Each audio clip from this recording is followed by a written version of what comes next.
Olá! O segundo programa do Liguem Seus Motores é sobre o final de semana de gala do automobilismo, que teve 500 milhas de Indianápolis, a Charlotte 600 da NASCAR e o Grande Prêmio de Mônaco da Fórmula 1.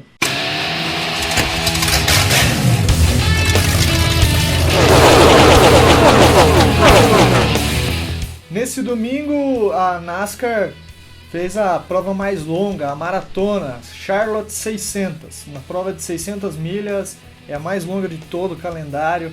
Corrida que aconteceu na final de tarde e noite aqui no Brasil já, foi amplamente dominada pelo Martin Truex Jr. O legal é que o Martin Truex Jr. bateu na trave em algumas corridas do ano passado, bateu na trave nesse ano inclusive, ele ficou muito perto da vitória na Daytona 500 e era um piloto do quase, digamos assim. E é um resultado muito legal, porque o Martin Truex Jr., como eu falei, é aquele piloto que batia na trave. E ele foi muito prejudicado 2 anos e meio atrás. A Michael Waltrip, que era a equipe que ele corria na época, fez um esquema para praticamente manipular o resultado da corrida de Richmond, que era a última da fase classificatória para o Chase, e prejudicou demais o Martin Truex Jr., além da equipe ter fechado. Um dos grandes prejudicados foi o Martin Truex Jr. Ele teve que recomeçar praticamente a carreira, teve que sofrer bastante, penar bastante, e na Furniture Row Racing ele o ano passado conseguiu brigar pelo título e esse ano veio, parece que é uma espécie de coroação, uma recompensa para ele, essa vitória na corrida desse domingo. Então Martin Truex Jr. venceu a corrida do último domingo, a Charlotte 600. Em segundo ficou o Kevin Harvick, o Jimmie Johnson ficou em terceiro, o Denny Hamlin em quarto, Brad Keselowski em quinto. Esse foi o top 5 da corrida do domingo. No campeonato, o campeonato está assim, a liderança do Kevin Harvick, ele é seguido pelo Kurt Busch, Jimmie Johnson, Kyle Busch, aí vem o Cal Edwards, o Brad Keselowski, o próprio Truex Jr., que está em sétimo, Chase Elliott, o Joey Logano e o Matt Kenseth completam os 10 primeiros. Para o Chase estão classificados por enquanto por vitórias Kyle Busch, Jimmie Johnson, Cal Edwards, Brad Keselowski, Kevin Harvick, o próprio Truex com a vitória de domingo, Matt Kenseth e o Denny Hamlin. Por pontos, por enquanto se classificam Kurt Busch, Chase Elliott, Joey Logano, Austin Dillon, Dale Earnhardt Jr., Jamie McMurray, Ryan Blaney e Ryan Newman. Eu acho que desse grupo, Dale Earnhardt deve entrar por vitórias, o próprio Chase Elliott deve conseguir alguma coisa pelas vitórias ali, Kurt Busch também não é bobo, deve conseguir alguma coisa pelas vitórias. Vai ficar aí questão de alguns desses pilotos saírem desse grupo, porque alguém que está embaixo pode dar uma crescida nesse segundo terço da temporada na NASCAR. Tem uma história sobre as 500 milhas de Indianápolis que voltou a ficar muito forte, principalmente em 2011, quando o Dan Weldon ganhou, que você não ganha uma 500 milhas de Indianápolis se o autódromo, o Indianapolis Motor Speedway, não escolher você. E parece que foi isso que aconteceu com Alexander Rossi nesse domingo. O piloto americano que correu 5 provas pela fraca Marussia na Fórmula 1 na temporada passada, conseguiu como melhor resultado um 12º lugar no Grande Prêmio dos Estados Unidos. Parecia fadado a acabar a carreira por ali. Ele resolveu ir para a Indy para não ficar parado. Ele não fazia uma temporada e nem uma corrida muito expressiva, era bem discreto durante todo esse período. Mas faltando 5 voltas para acabar as 500 milhas, os olhos do mundo do automobilismo se viraram para Alexander Rossi. Ele apareceu na ponta, extremamente lento e claramente economizando combustível para chegar ao final das 500 milhas e, quem sabe, ganhar a corrida. E foi o que aconteceu com ele. Provavelmente cruzou a linha de chegada já sem combustível, porque passou muito lento, e entrou para a história como o 100º vencedor das 500 milhas de Indianápolis.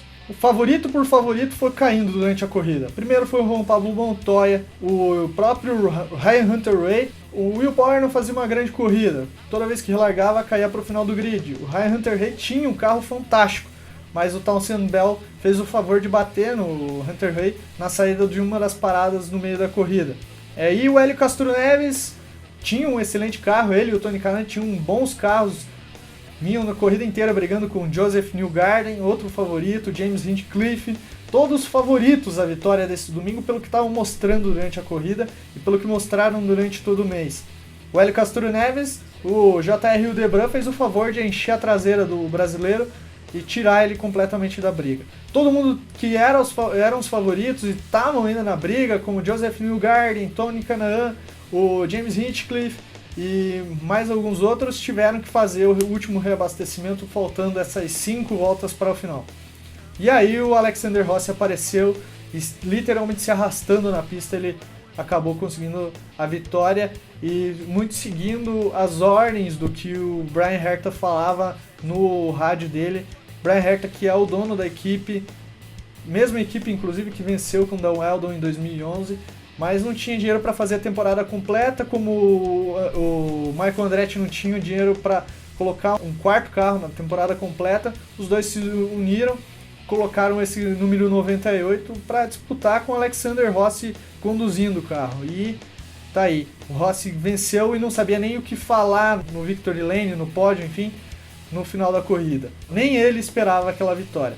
O Rossi ganhou a corrida, entrou definitivamente na briga pelo campeonato, se recupera, dá uma levantada na carreira dele, que não conseguiu fazer muita coisa na Fórmula 1 e agora mostrou que consegue alguma coisa na Indy. Carlos Munhoz foi o segundo, também tinha um carro excelente. Joseph Newgarden terminou em terceiro, Tony Kanaan e o Charlie Kimball completaram os 5 primeiros. O Hélio Castroneves terminou no 11º lugar por causa daquele problema que eu já citei. Campeonato da Indy vai para Detroit agora com o Simão Pagenaud liderando, o Scott Dixon é o segundo, o Castroneves ainda é o terceiro, Newgarden é o quarto e o James Hinchcliffe é o quinto. A vitória do domingo levantou o Rossi para o 6º lugar no campeonato. O Tony Kanaan é o 8º.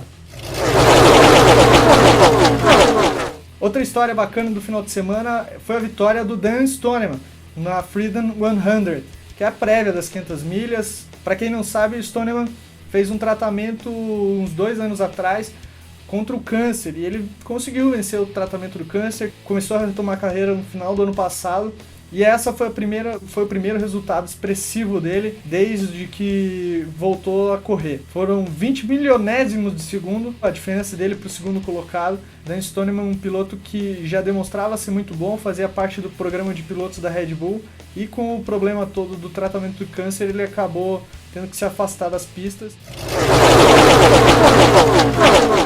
Também no domingo, para fechar o vídeo, o Grande Prêmio de Mônaco aconteceu debaixo de chuva, como vocês podem ver aqui as imagens.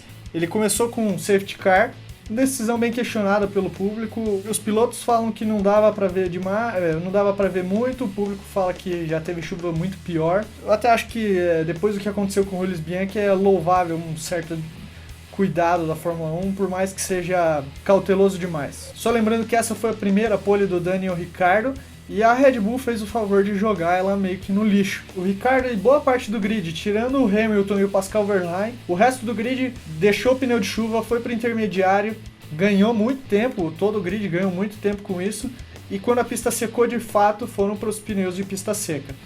Como o Hamilton fez a estratégia de passar do pneu de chuva para o de seco, ele ganhou um bom tempo, e o Daniel Ricciardo, mesmo assim, sairia na frente se o pit stop da Red Bull fosse excelente, principalmente o segundo pit stop. A Red Bull vacilou no segundo pit stop e o Daniel Ricciardo perdeu a liderança, o suficiente para fazer o Hamilton voltar imediatamente à frente do Daniel Ricciardo. Claro que o australiano não estava nem um pouco feliz depois da corrida, com toda a razão, e o Hamilton viu essa vitória cair no colo dele, e ainda não dá para tirar o mérito dele, porque ele andou mais da metade da corrida com um pneu ultra macio que era para ter durado apenas 20 voltas. Ele andou praticamente o dobro disso. Outro destaque legal é para o Sérgio Pérez. Ele de Force India, a Force India que não está fazendo uma boa temporada, ele conseguiu terminar em terceiro. Também graças ao resultado de estratégia. Os brasileiros, Felipe Massa, ele acabou que ficou meio relegado ao mau desempenho da Williams. A Williams nunca anda bem em pistas de baixa, quanto mais na chuva, e as duas situações foram reunidas no mesmo final de semana. Ele ainda fez algum milagre de terminar em 10º, o Bottas terminou em 11º. Felipe Nasser se envolveu num acidente com o Marcus Ericsson. Na verdade, o Marcus Ericsson bateu nele, foi meio imprudente a manobra do sueco. O Ericsson foi punido com toda a justiça, e vamos ver os desdobramentos dos próximos capítulos dessa história toda. No campeonato, o Rosberg viu a diferença cair quase pela metade, ele tinha 39 pontos de vantagem para o Raikkonen, agora tem 24 pontos de diferença para o Hamilton, e o campeonato ainda tem muito chão pela frente, mas não está tão tranquilo. A vitória acaba que dá uma animada no Hamilton nessa briga, talvez valha a pena ver como que o Hamilton vai reagir nesse final de temporada. Só terminando o resultado da corrida, como eu falei, Hamilton venceu, Ricciardo ficou em segundo e Pérez em terceiro, Vettel completou em quarto, o Alonso, um bom final de semana da McLaren, em quinto, Felipe Massa em décimo, como eu falei, e o Felipe Nasser acabou abandonando a corrida. No campeonato, Rosberg é o líder, 106 pontos, Hamilton segundo, 82, aí Daniel Ricciardo é o terceiro com 66, Raikkonen quarto, Vettel quinto, Verstappen é o sexto, Massa o sétimo, Bottas o oitavo, Pérez o nono e o Kvyat o décimo. O brasileiro Felipe Nasser é o 22º, penúltimo no campeonato, sem nenhum ponto marcado. É isso aí, o vídeo desse mês é sobre essas 3 provas. A gente aceita sugestões do que fazer nos próximos vídeos. Se você tem alguma, manda pra gente. Entre em contato com a gente pelo Facebook ou pelo Google Plus. Lá pode mandar mensagem pra gente e a gente recebe e conversa com vocês lá. Não esquece de acessar o blog lá, o liguemseusmotores.com.br. Tem a página no Facebook, curte lá, segue a gente no Google Plus. Não esquece de dar uma curtidinha no vídeo, se inscreve no canal e até o mês que vem.